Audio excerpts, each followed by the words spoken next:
Discrimination and its influence on testing strategies. By now, everybody in the world knows Wuhan, China, the capital of Hubei, the ninth most populous city in China, with over 11 million people.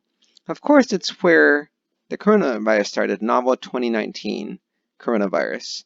But do you know the current situation in Wuhan will happen after outbreak? March 28th, people in Hubei were out of leave, but it wasn't so simple. There was a clash. Police cars were overturned. In China, that's a huge deal. What was the problem? Police in the next province over didn't want them actually coming over. It got resolved, and they did end up leaving Hubei, but that's not actually the end. Let's go back a little bit. Even before Hubei was released from lockdown, there was discrimination against people who were from Hubei. This article is dated February 21st. As you know, they can't actually be from Hubei. As soon as somebody knows you're from Hubei, they will back away. Nobody wants to be near you. Nobody wants to associate you, even if you haven't been in Hubei. How do they know? Let me explain this concept of hukou in China. It's your residence, except it's not so simple as simply where you live. You could live somewhere else for a long time, for decades, and never get hukou. So you may have a Hubei hukou, a Hubei residence, even if you haven't been there for years.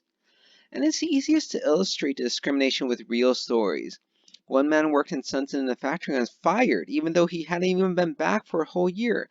The factory said, well, he might have been in contact with somebody who's from there. A recruiter explained, the factories aren't taking people from Hubei.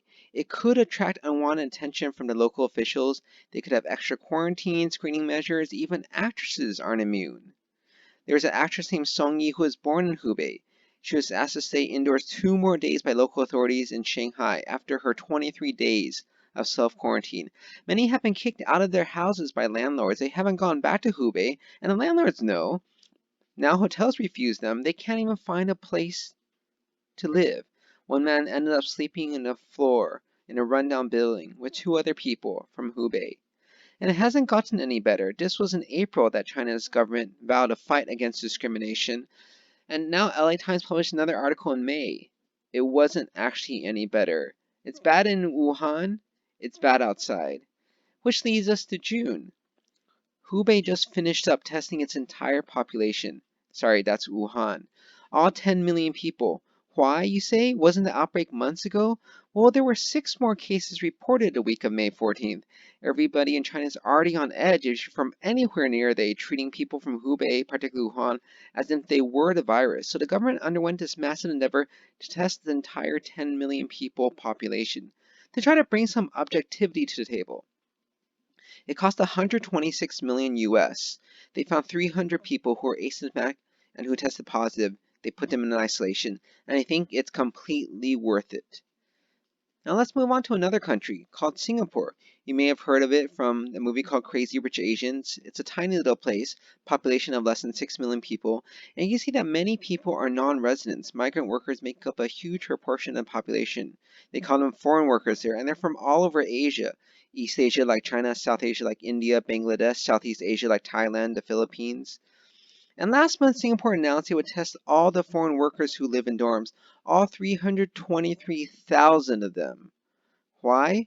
Well, Singapore was doing very well in cases of control. I was over there until suddenly cases shot up because they have a lot of foreign workers getting it. And now they're doing worse in terms of the number of cases than Indonesia, its poor neighbor. As you can see in the picture, the vast majority of cases are in the dormitories where often 12 men stay together in one room.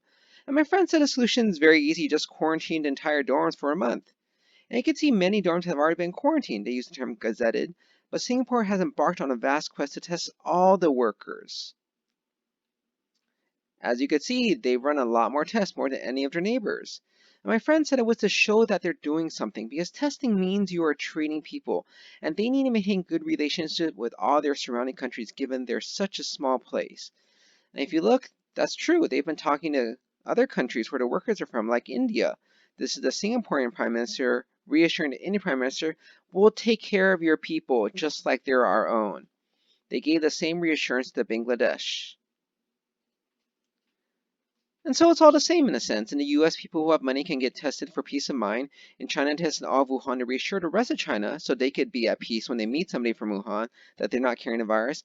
And in Singapore, they test so they could reassure other countries they're taking good care of their people. And that's one big reason for testing, so you can report that you've been doing something, doing a great job.